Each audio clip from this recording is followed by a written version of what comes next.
दर्शकों, आपका संस्कृत अध्ययन के इस भाग में हार्दिक स्वागत है।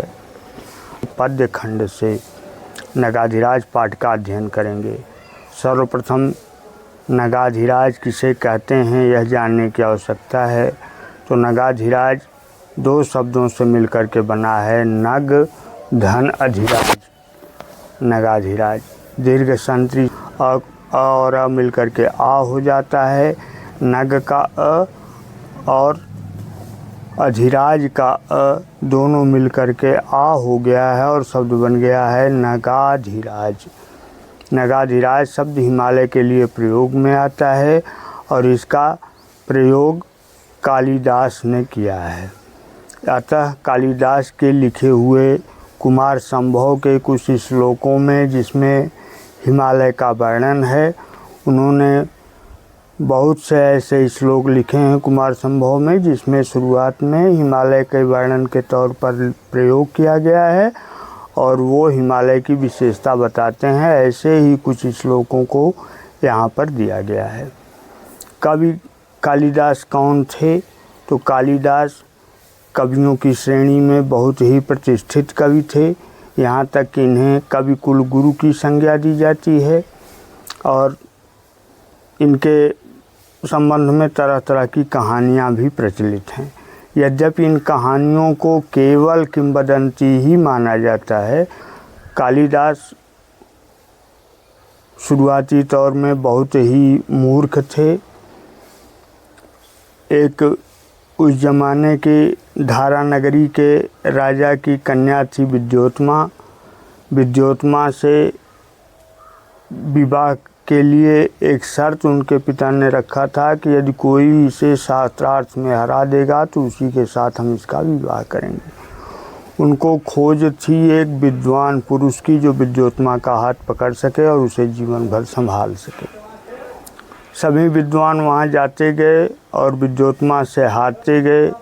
एक दल विद्वानों का ऐसा पहुँचा जो ये अपनी बात पर अडिग था कि मैं जो कह रहा हूँ वह सही है और विद्योत्मा ने गलत तर्कों द्वारा हमको पराजित किया है। तो उन्होंने यह विचार बनाया कि विद्योत्मा का विवाह किसी मूर्ख के साथ करा दिया जाए और वो इसे खोजने के फेर में पड़ गए। एक दिन रास्ते में जा रहे थे, उन्होंने देखा कि एक व्यक्ति है जो लकड़ी काट रहा है। सूखी लकड़ी के लिए एक टहनी काट रहे थे ये कालिदास, और जिस पर बैठे थे उसी को काट रहे थे, उसी के अग्रभाग को काट रहे थे। विद्वानों ने देखा, उन्होंने समझा कि बस इससे बड़ा मूर्ख और कोई नहीं मिलेगा और इसी को लिवा चल करके शादी करा देनी चाहिए। उन्होंने उन्हें कहा कि भाई ज़रा नीचे उतरो, तुमसे बात करनी है। कालिदास ने देखा कि विद्वान लोग हैं तो इतना तो इस ज़माने में निश्चित ही था कि विद्वानों की लोग इज्जत किया करते थे। कालिदास नीचे उतरे, उन्होंने प्रणाम किया और पूछा, कहिए आप हमसे क्या कहना चाहते हैं? तो विद्वानों ने कहा कि भाई चलिए हम आपकी शादी कराएंगे, आपका विवाह कराएंगे। कालिदास को बड़ी प्रसन्नता हुई। वो चले, उनसा बना करके लिवा करके चले। तो उन्होंने कहा कि सुन लो एक बात हमारी, वहाँ जा कर के कुछ बोलना मत।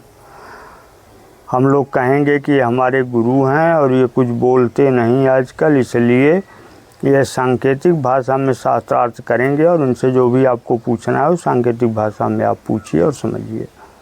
तो उन्होंने कहा ठीक है, मैं ऐसा ही करूँगा। तो जब लिवा करके गए, वहाँ पर शास्त्रार्थ शुरू हुआ। शास्त्रार्थ सभा में विद्योत्मा ने एक उंगली उठाया तो इनके समझ में आया को कह रही है कि मैं तुम्हारी एक आँख फोड़ सकती हूँ। उन्होंने दोनों उंगलियाँ उठा दिया कि मैं तुम्हारी दोनों आँखें फोड़ दूँगा। तो विद्योत्मा ने 5 उंगली दिखाई तो इनके समझ में आया कि इस बात पर वो कह रहे कि मैं तुम्हें थप्पड़ से मारूंगी। तो इन्होंने एक अपनी दो हथेली को बंद कर लिया और घूंसा दिखाया उसे कि मैं तुम्हें घूंसा मारूंगा। पंडितों ने अपने तर्क से उसे समझाया। विद्योत्मा ने कहा कि मैंने तो पूछा था कि ईश्वर एक है, आपका क्या विचार है? तो उन्होंने कहा कि हमारे गुरु जी ने कहा कि ईश्वर और प्रकृति यानी प्रकृति और पुरुष दो मिलकर के इस संसार में काम करते हैं। ईश्वर की ही दोनों शक्तियां हैं, एक का नाम है प्रकृति, दूसरे का नाम है पुरुष। सांख्य दर्शन इसका प्रतिपादन करता है। तो उन्होंने कहा फिर कि हमने 5 उंगली दिखाई कि 5 तत्व इस संसार में व्याप्त हैं। तो कहा हमारे गुरुजी ने कहा कि व्याप्त तो अवश्य हैं, किंतु जब ये आपस में जुड़े रहते हैं तभी काम करते हैं, अलग अलग हो जाएं तो इनका कोई अर्थ नहीं है, बस केवल उपयोग के काबिल रह जाते हैं। और वास्तविकता भी है। क्षित जल पावक गगन और आकाश, क्षित जल पावक गगन और हवा, यही 5 तत्व ऐसे हैं जो एक साथ मिल जाएं तो जीवों का निर्माण कर देते हैं, क्योंकि सबका शरीर इन्हीं से मिल कर के बना हुआ है। लेकिन अगर अलग अलग हैं तो बस केवल उपयोग के खातिर हैं। आग को जला करके काम ले लीजिए, हवा को गर्मी में आनंद लीजिए उसका, जल प्यास लगती है तो पी करके उसका आनंद लीजिए। इस प्रकार से कहने का अभिप्राय है कि ये अलग अलग रहें तो इनका केवल उपयोग किया जा सकता है और इनकी कोई उपयोगिता नहीं है इसके अलावा। तो उन्होंने कहा हाँ भाई, तो बहुत विद्वान व्यक्ति हैं, तो इनसे विवाह हो जाना चाहिए। और फिर उनका विवाह हो गया। जब विद्योत्मा का विवाह हो गया कालिदास के साथ, तो फिर कालिदास आए घर पर। घर पर आने के बाद वो एक छज्जे पर सोए हुए थे दोनों लोग। तब तक ऊँट बोलना शुरू किया और उससे डर करके कालिदास ने कहा उठ उठ, यानी ऊँट बोल रहा है, ऊँट बोल रहा है। तो विद्योत्मा के समझ में आया कि तो पंडितों ने मेरे साथ छल किया है। जो व्यक्ति उष्ट्र नहीं कह सकता ऊँट के लिए, वो उट्र उट्र कह रहा है, इसका मतलब यह है कि इन लोगों ने हमारे साथ छल किया है। तो विद्योत्मा ने मारे क्रोध के मारे उन्हें उसी छज्जे पर से ही नीचे धक्का मार कर गिरा दिया, धकेल दिया उनको। और जब ये नीचे गिरे तो नीचे काली जी का एक मंदिर था जिसकी केवल मूर्ति ही बची हुई थी, मंदिर भग्नावशेष था। तो उसी मूर्ति पर गिरे और काली जी प्रकट हो गई कि यह व्यक्ति अपने आप को हमारे ऊपर बलि चढ़ा रहा है, इससे बड़ा भक्त मुझे और कौन मिलेगा। तो उन्होंने संस्कृत में पूछा कि किमिच्छसि त्वम। इनके समझ में आया कि ये जानना चाहते हैं कि तुम्हारे साथ क्या हुआ। तो उन्होंने अपनी बात कहने के लिए कुछ कहना अवश्य चाहा, लेकिन कह नहीं पाए। केवल विद्या विद्या यानी विद्योत्मा भी इनके मुंह से नहीं निकला कि विद्योत्मा ने मुझे ऊपर से धकेल दिया है। तो काली जी ने विद्या समझ करके एवं मस्तु का वरदान दे करके वहाँ से चली गईं और कालिदास विद्वान हो गए। कुछ दिन बाद वो जा कर के जंगल में अपनी विद्वता का अभ्यास करने लगे और वहाँ से जब वापस लौटे घर पर तो देखा उन्होंने कि छज्जे में जो टटरा लगा हुआ है वो बंद है। उन्होंने संस्कृत में कहा कि अनावृत्तम द्वारम कपाटम देहि, ये दरवाजे पर जो कपाट लगा हुआ है इसे अनावृत्तम देहि, माने इधर से उधर कर दो, अर्थात खोल दो। तो विद्योत्मा को बड़ा अच्छा लगा, बड़ी खुशी उसे हुई कि अरे जो आदमी उट्र उष्ट्र नहीं कह सकता था, उट्र उट्र करता था, उसने ऐसी बात कह दिया। तो विद्योत्मा ने कहा कि अस्ति कश्चित् वाग विशेष, यह वाणी में विशेषता कहाँ से आ गई। तो कालिदास को लगा कि इन्हें अब भी अभिमान है। तो उन्होंने उनके अस्ति से एक महाकाव्य लिखा जिसका नाम है कुमार संभवम, कश्चित् से एक महाकाव्य लिखा जिसका नाम है मेघदूतम, और वाग से एक महाकाव्य लिखा जिसका नाम है रघुवंशम। और ये तीनों महाकाव्य आज संस्कृत में बहुत ही उच्च श्रेणी के माने जाते हैं। उपमा के लिए कालिदास प्रसिद्ध हैं, क्योंकि यह उक्ति आप लोग सुनते ही होंगे, उपमा कालिदासस्य, कालिदास की उपमा प्रसिद्ध है। उपमा कालिदासस्य भारवेरर्थ गौरवम, भारवी का अर्थ गौरव प्रसिद्ध है। दंडिनः पदलालित्यम, दंडी का पद लालित्य प्रसिद्ध है। और माघे संति त्रयो गुणा, किंतु माघ में सभी गुण पाए जाते हैं एक साथ। समय के साथ साथ हम आप लोगों को माघ, दंडी, इन लोगों को भी बताएंगे, किंतु आज प्रसंग है कालिदास का, और वह भी कक्षा 10 के छात्रों को अध्ययन के रूप में कुछ समझने की हमारी कोशिश है, कुछ समझाने की, और उसी प्रकार का मैं प्रयास कर रहा हूँ। तो उसी अस्ति से उन्होंने पहला श्लोक जो कुमार संभव में लिखा है वो हिमालय के वर्णन के लिए लिखा, और इस प्रकार से कई श्लोकों में उन्होंने हिमालय का ही वर्णन किया है, जिसमें से कुछ आपके पाठ्यक्रम में संकलित हैं और मैं उन्हीं को आपको समझाते हुए बता रहा हूँ। पहला श्लोक उन्होंने कहा, अस्ति उत्तरस्याम दिशि देवतात्मा हिमालयो नाम नगाधिराजः। उत्तर दिशा में देवताओं की आत्मा के स्वरूप हिमालय नाम का एक पर्वतों का राजा है। यही नगाधिराज शब्द कालिदास ने पहले प्रयोग किया है। हिमालयो नाम नगाधिराजः, हिमालय नाम का एक पर्वतों का राजा है, जो पूर्वा परौ तोय निधिम वगाह्य, जो पूरब समुद्र से लेकर के पश्चिम समुद्र तक फैला हुआ है। ऐसा लगता है जैसे स्थितम पृथिव्याम यो मानदंड, स्थित पृथिव्याम यो मानदंड, जो धरती को तौलने के लिए, सृष्टि को तौलने के लिए तराजू ब्रह्मा ने रख दिया हो। ऐसा लगता है जैसे सृष्टि को तौलने के लिए ब्रह्मा ने तराजू रख दिया हो। उसी हिमालय को सब लोगों ने देखा कि इस पर इतने रत्न और इतनी औषधियाँ मिलती हैं, तो ये कहाँ से आईं? तो कालिदास ने दूसरे श्लोक में लिखा, यम सर्वशैलाः परिकल्प्य वत्सम, जिसे सभी शैलाः माने पर्वतों ने, परिकल्प्य माने बनाकर, वत्सम माने बछड़ा, जिन्हें सभी पर्वतों ने बछड़ा बनाकर, मेरो स्थिते दोग्धरि दोह दक्षे, और मेरु को दुहने में चतुर बना करके, उसे दुहने वाला बना करके, भास्वन्ति रत्नानि महौषधींच, भास्वन्ति रत्नानि चमकते हुए रत्नों को, और महौषधींच और औषधियों को, पृथुपदृष्टाम दुदुर्धरित्रीम, राजा पृथु के आदेश से धरती से दूहा था। और भाई वहीं दूहा गया था तो ये सब चीज़ें वहीं गिरी हुई थी, इसलिए वहाँ पर रत्न और औषधियाँ बहुत हैं। यह उपमा है कालिदास की पर्वत के लिए, हिमालय के लिए। फिर कह रहे हैं कि इतना नहीं, उस पर बर्फ़ भी पड़ती है, तो फिर क्या उस निंदा का पात्र नहीं हो सकता? कहें नहीं भाई, अनंत रत्न प्रभवस्य यस्य, जो अनंत रत्नों का मालिक है उसका हिमम न सौभाग्य विलोपि जातम, बर्फ़ कभी भी सौभाग्य नष्ट नहीं कर पाता। क्यों?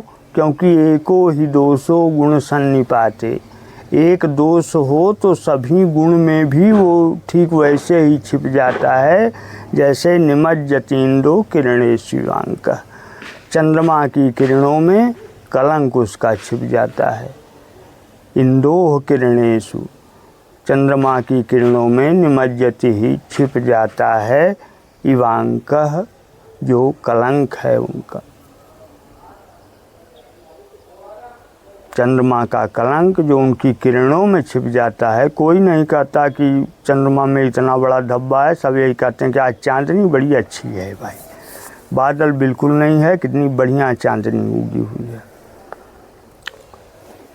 फिर इसकी ऊंचाई का वर्णन करते हुए उन्होंने लिखा कि आ में खलम संचरताम घनानाम, बादलों के उसकी करधनी तक ही घूमते हुए, यानी उसकी करधनी तक ही बादल घूमा करते हैं जो बरसात कराते हैं। अपने यहाँ ये होता है कि कितनी ऊंचाई पर बादल हैं, किंतु हिमालय के कमर तक ही पहुँच पाते हैं, उसके ऊपर नहीं जा पाते। आ में खलम संचरताम घनानाम छाया मध सानुगताम निसेव्य, जब उसकी छाया में बैठ कर के उसका सेवन करते हैं, यानी उसका आनंद लेते हैं, किंतु जब बरसात होने लगती है और उससे ऊब जाते हैं वही तपस्वी लोग, तो उद्वेजिता भृष्टिभिराश्रयन्ते, वृष्टि भी उद्वेजिता, बरसात से ऊब करके आश्रयन्ते सहारा लेते हैं। श्रृंगाणी यस्या, उसके ऊंची चोटियों की तपोवंती सिद्धा, वो सिद्ध लोग जो तपस्या करते हैं, यानी तपस्या के लिए तब उसकी ऊंची वाली चोटी पर चले जाते हैं। कहने का मतलब कि किसी भी स्थिति में सिद्धों के लिए भी हिमालय पर कोई परेशानी नहीं है। गृहस्थों की तो बात ही छोड़ दीजिए। फिर वहाँ पर शेर बाघ इत्यादि भी मिलते हैं। कहें हाँ भाई बिल्कुल मिलते हैं, और हिमालय पर मार्ग भी बड़ा दुरूह है। तो उन्होंने कहा कि हाँ है, किंतु उसी से रास्ता भी मिल जाता है। कहें कैसे मिल जाता है?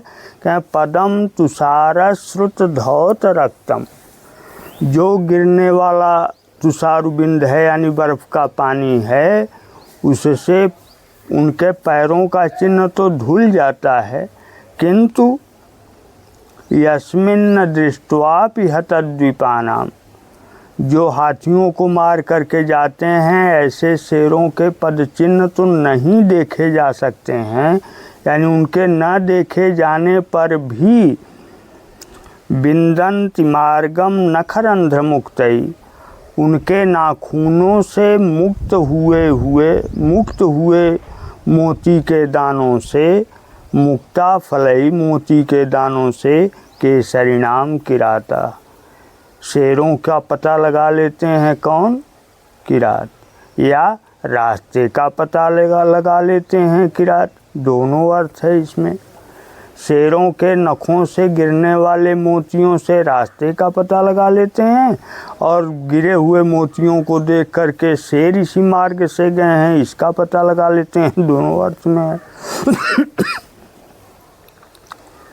फिर आगे कह रहे हैं कि कपोल कंडु करभिर विने तुम, करभी हाथियों के द्वारा कपोल कंडु, जो उनके कपोलों पर खुजली हो जाया करती है, गर्दन के ऊपरी हिस्से को कपोल कहते हैं, उस पर जो खुजली हो जाया करती है, विघटितानाम सरलद्रुमाणाम, उनको ख़त्म करने के लिए, उनको मिटाने के लिए जो सरल द्रुम यानी देवदारू, सरल द्रुम देवदारू को कहते हैं, सरल द्रुम को जो हाथियों द्वारा रगड़ दिया जाता है, यत्र श्रुतक क्षीरतया प्रसूतिर, उनके उस समय गिरने वाले दूध से, जो दूध उन पेड़ से निकलता है, उन पेड़ों से निकलता है, सानूनी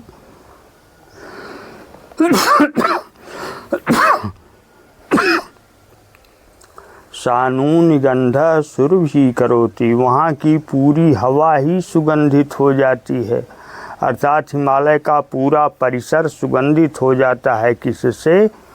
हाथियों के खुजली खत्म करने के लिए रगड़े जाने वाले देवदारू के वृक्षों से गिरने वाले दूधों से, दूधों की सुगंध से पूरा हिमालय का परिवेश सुगंधित हो जाता है। फिर कह रहे हैं कि दिवाकराद रक्षत यो गृहासु लीनम दिवा भीतिमिवांधकारम, दिवा भीतिमिवांधकारम, दिन में अंधकार की रक्षा कौन करेगा? तो वही जो इनकी गुफाओं में अंधकार जाके छुप जाते हैं, उसकी पूरी दिन ये सुरक्षा करता है। कहाँ क्यों छुप जाते हैं? दिवा किससे रक्षा करता है? दिवाकराद रक्षति, दिवाकर सूर्य, सूर्य से जो उनकी पूरे दिन रक्षा करता है। क्योंकि क्षुद्रे पिनूनम शरणम प्रपद्ये, निश्चय है कि कोई भी हो जब शरण में आता है तो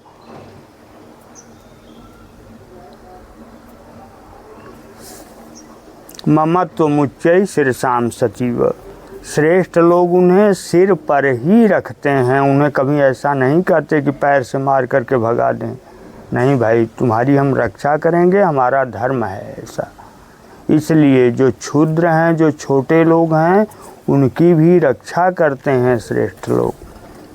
जैसे हिमालय अंधकार की रक्षा पूरे दिन किया करता है। कहने का अभिप्राय यह है कि हिमालय में इतनी अंधेरी गुफाएं भी हैं जिसमें पूरे दिन अंधकार रहता है, रात की तो बात ही छोड़ दीजिए। वहाँ तक सूरज का प्रकाश पहुँच ही नहीं पाता। कालिदास के कहने का मतलब यह है। और फिर वो राजा का उसको सम्मान देने के लिए प्रमाण दे रहे हैं कि लांगूल विक्षेप विसर्प शोभई। लांगूल पूंछ को, विक्षेप इधर उधर करते हुए, शोभई सुंदर सुंदर, इतस ततः चंद्र मरीचि गौरई। चंद्रमा के किरणों जैसी धवल गायें, सफ़ेद गायें जो अपने पूंछ को इधर उधर घुमाती हुई उसके किनारे इधर उधर चलती और घूमती रहती हैं। यस्यार्थ युक्तम गिरिराज शब्दम, वो इसके गिरिराज शब्द को अर्थ युक्त बना देती हैं। क्योंकि जैसे राजाओं को व्यंजन डुलाया जाता है, इधर उधर चंवर डुलाई जाती है, वैसे ही बड़ी बड़ी पूँछों वाली ये गायें चंवर जब अपनी पूँछ इधर उधर करती हैं उसके किनारे चरते हुए घाटियों में, तो मालूम होता है कि उसको व्यंजन डुला रही हैं। यस्यार्थ युक्तम गिरिराज शब्दम, जिससे उसका गिरिराज शब्द अर्थ युक्त हो जाता है कि नहीं सचमुच भाई वो पर्वतों का राजा है, उसके पास चंवर डुलाने वाले भी हैं। कुर्वन्ति बालव व्यजनश्चमरया, ये चंवरी गायें अपने पूँछों के बाल के व्यजन को हिलाती हुई पूरा करती हैं। गिरिराज शब्द उसका अर्थ युक्त करती हैं, कहने का मतलब ये।